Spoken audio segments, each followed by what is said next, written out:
तीसरे में अपने आप रहता है, वो चौथे में ताला करा, कभी खोला ही नहीं। अरे पागल है, खोल इसमें।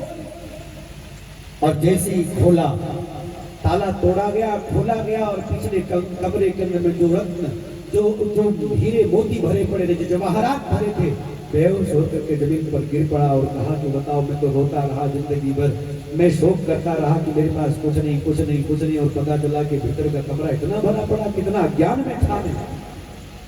बस यही बात आप पास में भी है। हमारे पास भी 4 ही कमरे हैं, जागृत, स्वप्न, सुसुप्ति और तुरीयावस्था। ये 4 कमरे हैं। जागृत अवस्था में आप हम सब व्यवहार जगत में अपना सामान, लेन देन, ये सब व्यवहार कर रहे हैं, और सुसुप्ति अवस्था में हम बना रहे हैं, वो सब वो कल्पनाएं कर रहे हैं कि जोड़ेंगे, वो बनाएंगे, ऐसे सुसुप्ति अवस्था में यहाँ जा, और फिर जागृत स्वप्न अवस्था में ये सब जोड़ रहे हैं, बना रहे हैं, सुसुप्ति अवस्था में विश्राम कर रहे हैं, थोड़ा आराम कर रहे हैं। लेकिन तुरीय अवस्था तो पता ही नहीं। एक तुरीय अवस्था साधकों को मिलती है। एक तुरीय अवस्था ये जो सत्संगी लोग हैं उनको प्राप्त होती है।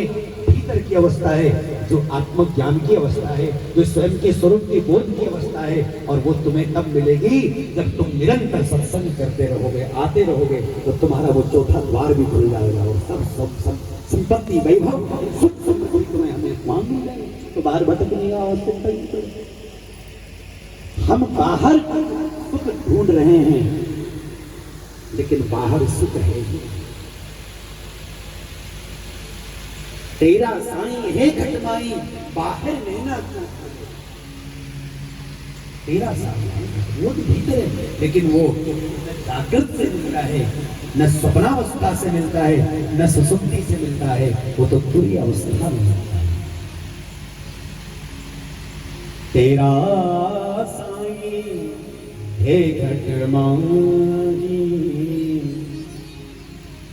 तेरा साईं है घटमाई, तू बाहर नैना क्यों खोले, तो बाहर नैना क्यों खोले, मन मस्त हुआ तो क्यों बोले, मन मस्त हुआ तो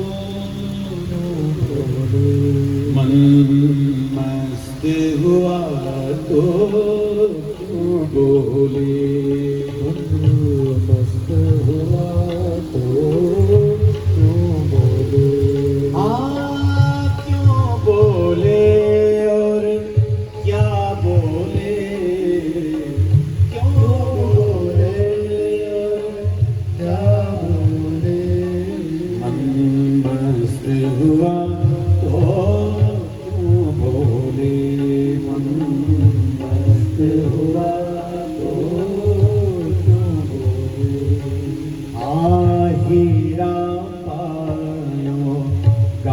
गठियायो, हीरा पायो गांठ गठियायो, हीरा पायो गांठ गठियायो, हीरा पायो गांठ गठियायो।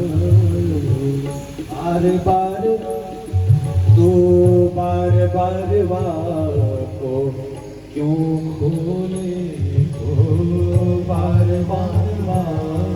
को क्यों खोले, मन मस्त हुआ